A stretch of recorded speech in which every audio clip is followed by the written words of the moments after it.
Nama budaya saya Elvira, beragama Buddha. Shalom, perkenalkan nama saya Catherine, saya beragama Katolik. Halo, Assalamualaikum warahmatullahi taala wabarakatuh. Nama saya Ibu Sulastri. Nama budaya semuanya, nama saya Felina, saya merupakan mahasiswa beragama Buddha. Shalom. Halo, perkenalkan nama saya Mindeliani, usia saya 28 tahun dan saya bekerja sebagai guru.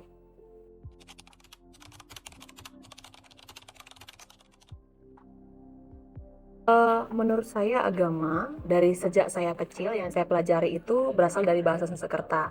A berarti tidak, gamma berarti kacau. Selama ini yang dipahami kalau di sekolah mungkin lebih ke supaya tidak kacau gitu. Jadi keberadaan agama di dunia itu adalah supaya manusia ini kehidupannya tidak jadi kacau balau, tapi tetap dalam susunan atau kaidah yang sudah memang dibutuhkan oleh manusia. Tapi menurut saya secara pribadi, agama adalah sebuah sistem peribadatan yang dibuat untuk hubungan antara manusia dengan Tuhannya. Cara menerapkan agama dalam kehidupan sehari-hari itu tentu saja melalui karakter kita. Jadi apa yang kita tunjukkan itu menunjukkan kita manusia yang beragama atau tidak.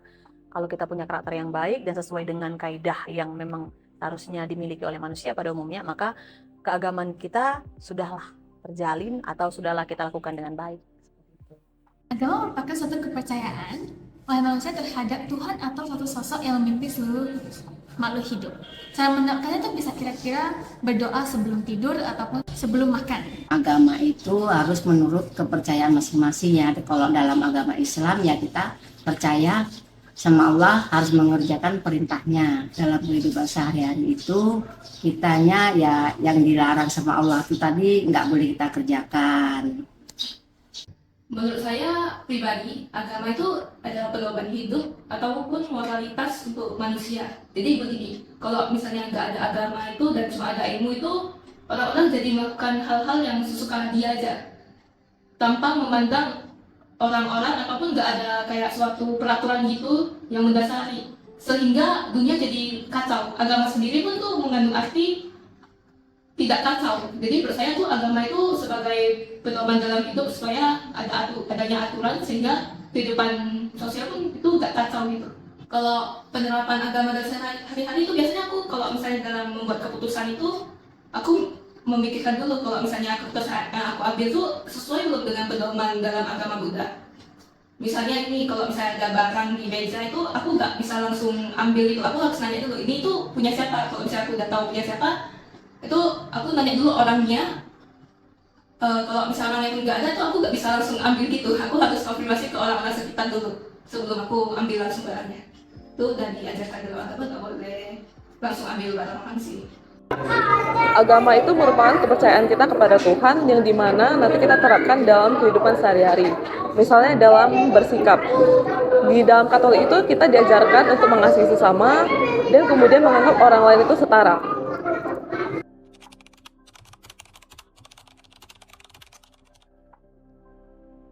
Karena manusia itu makhluknya itu egois. Jadi butuh satu entitas yang kuat gitu menurut saya untuk bisa mengendalikan ataupun mengatur cara kehidupan manusia menjalankan kehidupan. Seperti yang saya jelaskan di awal tadi, bahwa memang manusia perlu agama di kehidupan sehari-harinya. Ini untuk mengatur supaya manusia ini tidak lari dari jalur yang sudah seharusnya dilakukan oleh manusia. Artinya adalah supaya manusia ini tetap hidupnya teratur, tetap pada jalurnya dan tetap pada kaidah-kaidah yang memang dibutuhkan dalam kehidupan bersosial dengan orang lain seperti itu. Manusia itu kalau nggak punya agama kayak mana ya? Hidup kita nggak tentu arah. Manusia memerlukan agama agar mereka tidak melenceng ke arah yang buruk dan juga untuk memiliki tujuan hidup. Manusia itu perlu agama dalam kehidupan sehari-hari. Kenapa? Karena agama itu sudah menjadi pegangan dalam hidup kita dalam berbuat sesuatu. Contohnya aja, agama itu mengarahkan kita kepada hal-hal yang lebih baik. Contohnya kita diajarkan untuk bersikap jujur, mengasihi sesama, dan kemudian agama itu mengajarkan kita untuk bagaimana cara kita menjalankan hidup kita ke depannya dan bagaimana cara mengendalikan diri kita juga.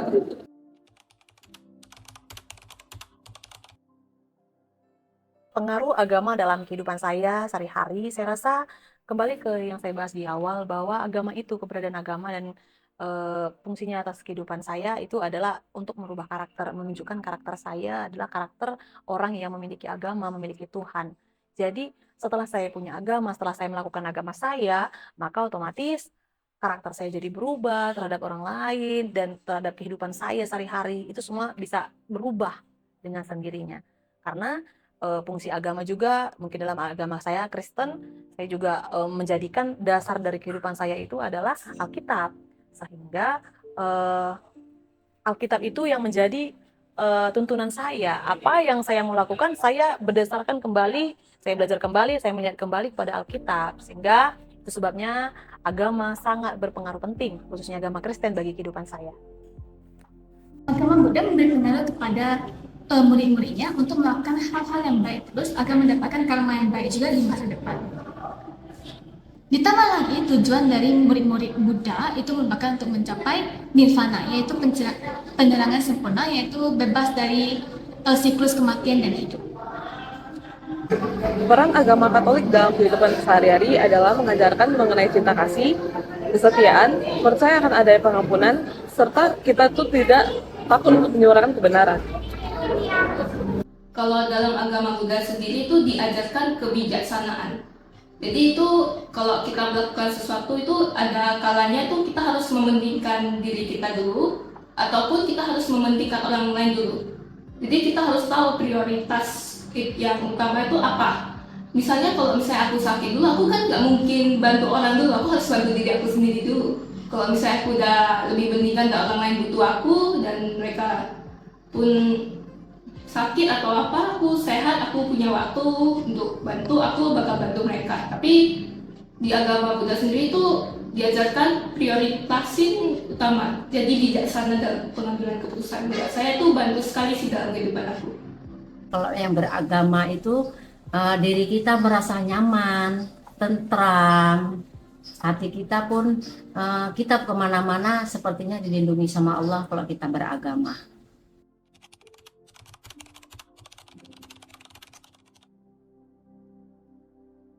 Menurut saya, agama Katolik telah berperan sebagai spirit kehidupan aktual dalam kehidupan sehari-hari karena saya sudah terinspirasi dan merasa terbimbing karena dalam Katolik itu banyak kontribusi terhadap masyarakat, contohnya pelayanan atau mengunjungi teman yang sedang sakit, menjenguk dan ikut berdoa bersama.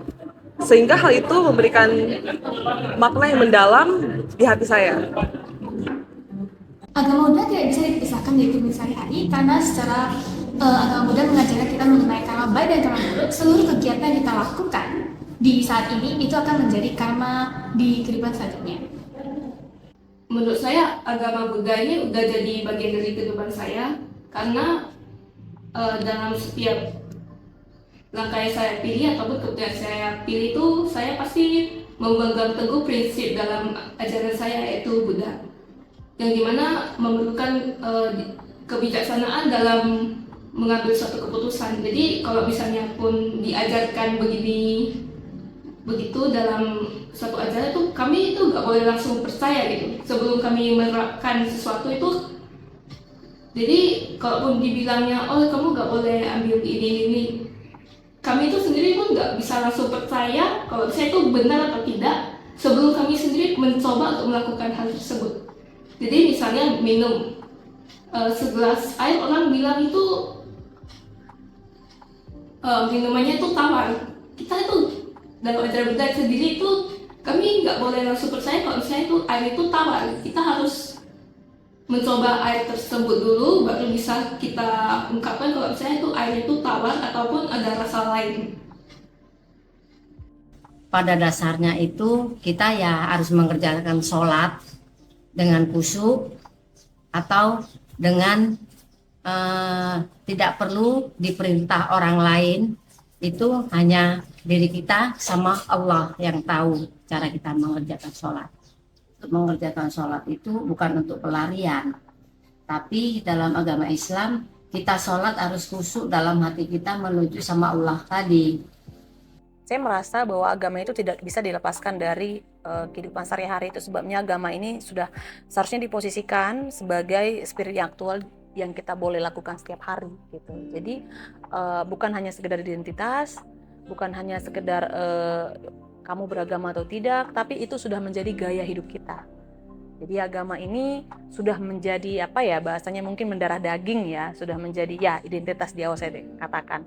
Itu memang kita gitu, gambaran kita gitu.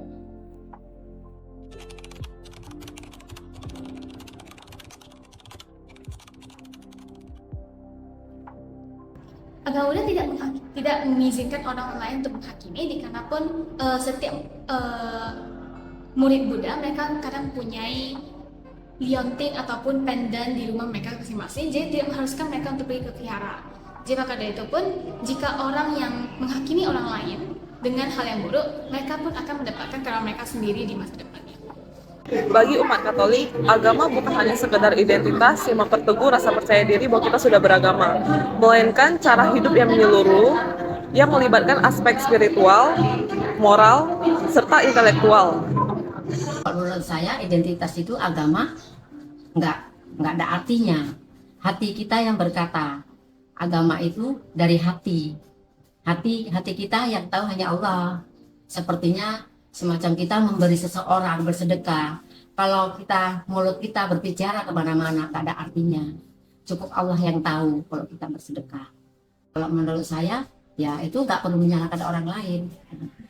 Agama itu kan hati kita mana yang nyaman dalam agama seperti Kristen, Katolik, Islam. Itu kalau kita nggak nyaman, ya kan nggak perlu. Dalam satu agama kalau kita merasa nyaman, itu ya kita jalan. Jadi menurut saya nggak ada satupun agama yang mengajarkan itu kayak kita merendahkan orang lain ataupun merendahkan agama orang lain. Jadi ya dalam agama Buddha sendiri pun kita ya fine-fine aja dengan adanya agama lain, adanya ajaran lain itu kalau misalnya nggak menyakiti orang lain ataupun nggak membuat orang lain rugi ya baik-baik saja gitu. Seharusnya orang yang memiliki agama itu seharusnya cara peribadatannya memang harus sampai pada esensi agama itu gitu. Jadi bukan hanya sekedar sebagai identitas diri supaya kita punya agama di KTP kita, tapi memang benar-benar agama yang kita anut itu, yang kita lakukan itu, yang kita percaya itu ya kita lakukan. Sehingga mungkin kita akan terhindar dari menghakimi orang lain, menghakimi agama yang lain. Karena kembali kita sebagai manusia kita nggak tahu apakah kita nggak punya hak ya untuk menghakimi orang lain terkait agamanya dan kepercayaannya. Yang pasti adalah semuanya itu milik Tuhan. Tuhan yang tahu hari ini apakah kita memang sudah beragama pun bisa jadi karena karakter kita tidak sesuai dengan agama yang kita anut. Bisa jadi karena kita juga tidak menjadi berkat bagi orang lain, tidak menjadi tidak menjadi orang yang batu sandungan bagi orang lain, menjadi gangguan bagi orang lain, sehingga agama kita tadi itu tidak, esensi agamanya tadi tidak sampai gitu.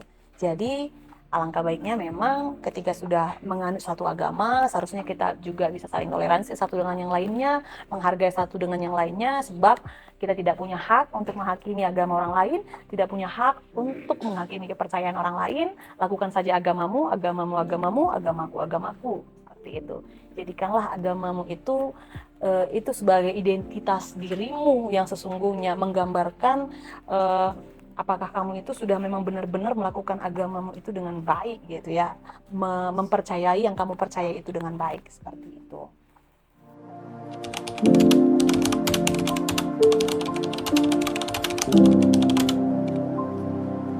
Assalamualaikum warahmatullahi wabarakatuh. Salam toleransi. Terima kasih, salam toleransi. Terima kasih, salam toleransi. Terima kasih semuanya, salam toleransi. Terima kasih, salam toleransi. Shalom.